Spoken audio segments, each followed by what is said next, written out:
Hi friends, இன்றைக்கி secretariat அப்படின்ற வார்த்தைக்கு தமிழ் என்ன சொல்லுவாங்கன்னு பார்க்கலாம்.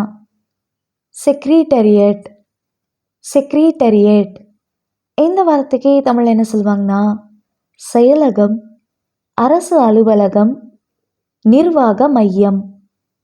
இன்னும் நல்லா புரிஞ்சுக்கிறதுக்காக 2 எக்ஸாம்பிள் சொல்கிறேன். First example, the United Nations secretariat is responsible for carrying out the day-to-day work of the organization. ஐக்கிய நாடுகள் செயலகம் அமைப்பின் தினசரி வேலைகளை செய்வதற்கு பொறுப்பாக உள்ளது. Second example, the government secretariat is located in the capital city. அரசாங்கத்தின் செயலகம் தலைநகரில் அமைந்துள்ளது. இன்னொரு வீடியோவில் வேற ஒரு ஆங்கில வார்த்தைக்கு தமிழ் என்ன சொல்வாங்கன்னு பார்க்கலாம். அது வரைக்கும் பை.